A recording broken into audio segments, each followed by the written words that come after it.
ٹھیک ہے. For example ایک بچہ ہے جو روزانہ کھیل کود میں حصہ لیتا ہے، اس کی ہڈیاں اور اس کے مسلس مضبوط ہوں گے اور وہ ذہنی طور پر بھی زیادہ ایکٹیو ہوگا. دوسری طرف جو بچے سارا دن موبائل یا ٹی وی وغیرہ دیکھتے رہتے ہیں، ان کی جسمانی نشو و نما کمزور ہوتی ہے. ٹھیک ہے. نیکسٹ فیکٹر ہمارے پاس ہے ہارمونس. ہارمونس وہ کیمیکل مادے ہیں جو ہمارے جسم کے مختلف حصے کنٹرول کرتے ہیں.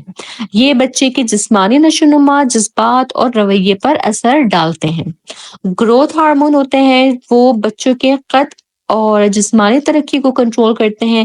تھائرائڈ ہارمونز ہوتے ہیں جو کہ جسمانی توانائی اور ذہنی نشو و نما کے لیے ضروری ہیں. اور پھر سیکس ہارمونز ہوتے ہیں جو کہ بلوغت کے دوران جسمانی تبدیلیاں لاتے ہیں. ٹھیک ہے جی. فار ایگزامپل اگر کوئی بچہ ہے جس میں گروتھ ہارمون کمزور ہوں تو وہ عمر کے حساب سے چھوٹا قد رکھے گا، اور اگر ہارمون زیادہ ہوں تو وہ اپنی عمر سے زیادہ بڑا نظر آ سکتا.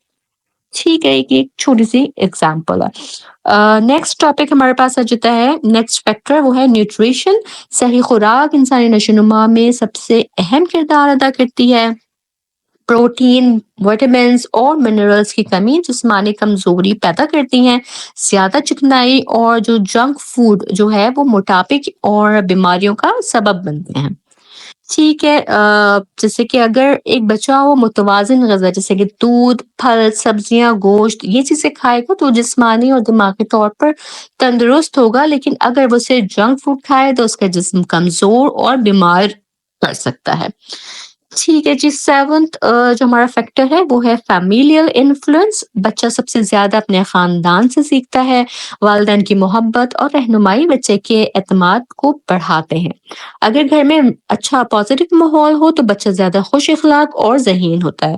اگر گھر میں تشدد ہو یا تھوڑا ڈسٹربڈ ماحول ہو تو بچہ ذہنی دباؤ کا شکار ہو سکتا ہے. ٹھیک ہے. جو والدین اپنے بچوں کے ساتھ وقت گزارتے ہیں، انہیں کہانیاں سناتے ہیں اور ان سے بات چیت کرتے ہیں، ان کے بچے زیادہ ذہین اور زیادہ کریٹیو ہوتے ہیں. پھر ہمارے پاس آ جاتا ہے جیوگرافیکل انفلوئنس. جس علاقے میں کوئی بچہ پیدا ہوتا ہے اور پرورش پاتا ہے وہ اس کی نشو و نما اور ترقی پر گہرے اثرات مرتب کرتا ہے. جغرافیائی محل وقوع بچے کی تعلیمی مواقع، سماجی تعلقات اور عمومی طرز زندگی پر اثر انداز ہوتا ہے. اگر ایک بچہ کسی ترقی یافتہ شہری علاقے میں رہتا ہے جہاں پر معیاری اسکول، لائبریریز، پارکس اور کمیونٹی سینٹرز موجود ہیں تو وہ تعلیمی اور جسمانی لحاظ سے بہتر ترقی کر سکتا ہے.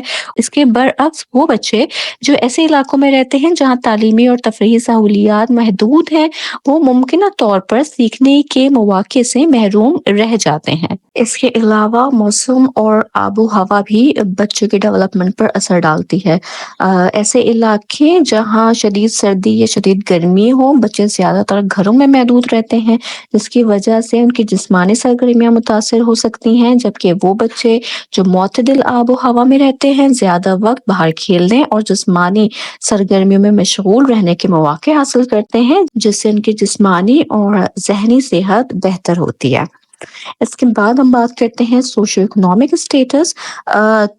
کسی بھی بچے کی ترقی میں اس کے خاندان کی سماجی اور اقتصادی حیثیت ایک اہم کردار ادا کرتی ہے. ایک مستحکم اور خوشحال خاندان کے بچے کو زیادہ تعلیمی مواقع، بہتر صحت کی سہولیات اور دیگر ضروری وسائل میسر ہوتے ہیں، جبکہ کمزور معاشی حیثیت رکھنے والے بچوں کو ان سہولیات کی کمی کا سامنا کرنا پڑ سکتا ہے.